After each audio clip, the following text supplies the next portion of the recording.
Ladies and gentlemen, Speak to us, baby. welcome to the 29th annual birthday celebration in honor of Miss Katie Sara.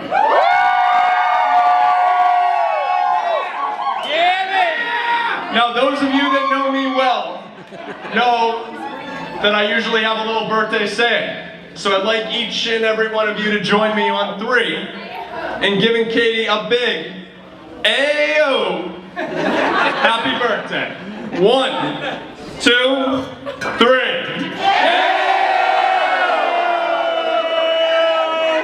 All right on. There we go. That's what I'm talking about. 5 weeks ago, I was standing in the shower.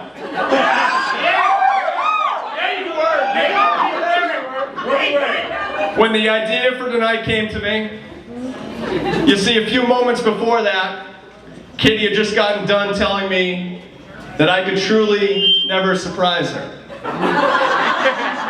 So as I'm standing there, I'm thinking to myself, you know what? I'm gonna throw the most ultimate surprise birthday party. I'm gonna get a venue. I'm gonna get some music. I'm gonna get a few family. And I'm gonna get all of our friends. In one location. But you know what? I couldn't do it alone.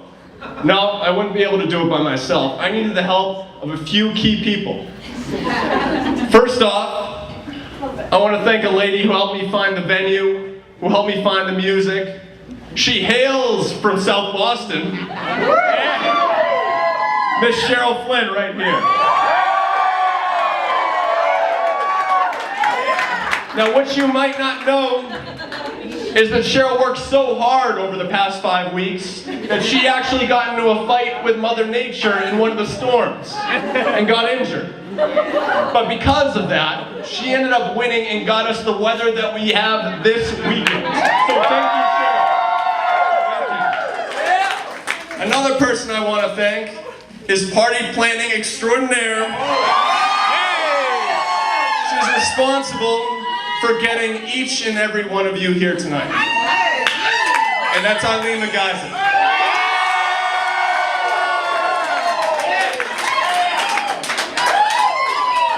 I want to thank Tia's for providing this great venue.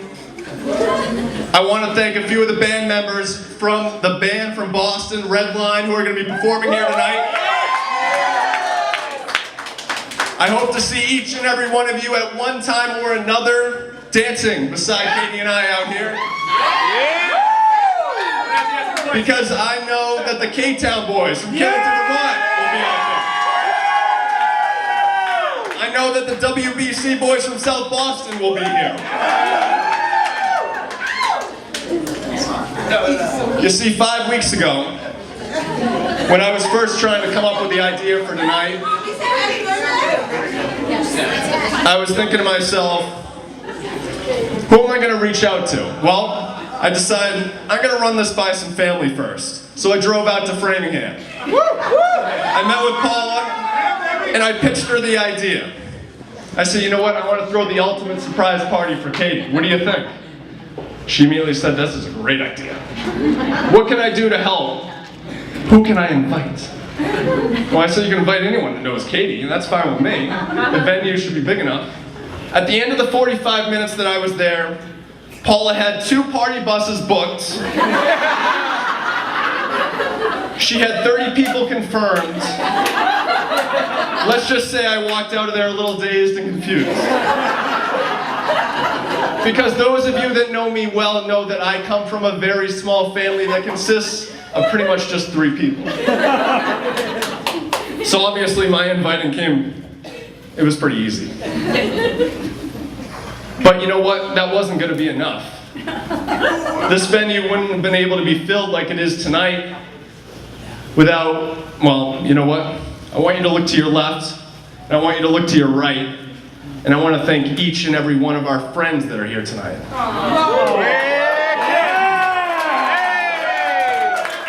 Because whether you know it or not, our friends to Katie and I are like our family.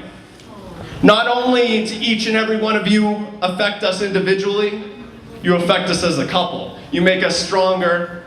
You've been there through a lot of adventures, a lot of good times, and a lot of memories.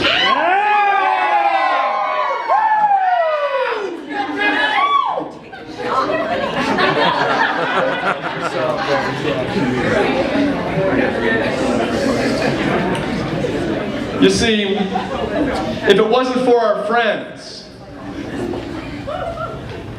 4.5 years ago, Katie and I were both in completely different parts of our life. We both didn't know each other, and frankly, we were living completely different lives. However, we had one thing in common. We both just recently moved to Boston. I moved with a few of the guys here tonight into Boston, and she moved into Boston with a few of her girlfriends here tonight. At that time, the one thing that we had in common was we had mutual friends. But one night in the fall of 2010, that changed. We both decided to attend a notorious Greg Steele house party in South Boston. Some of you may have even been to a party or two. Some of you might have even been there that night. Well, to give you an idea, I walked into the party as I normally did, and I looked around.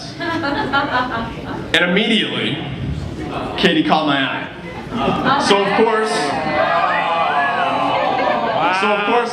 Tell us, Kevin. what I did was, I'm getting there. I walked over and I introduced myself.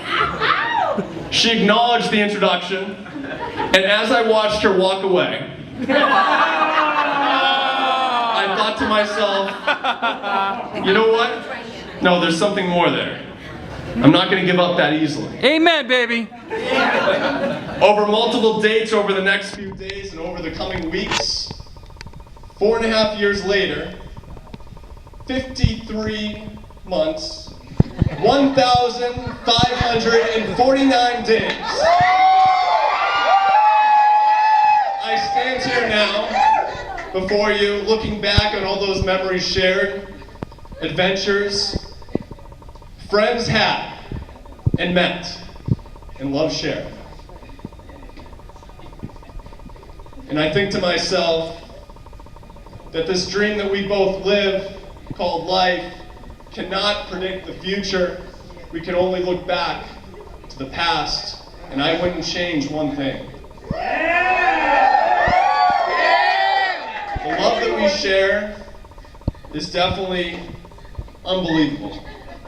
And obviously, the only thing to go from here is, well,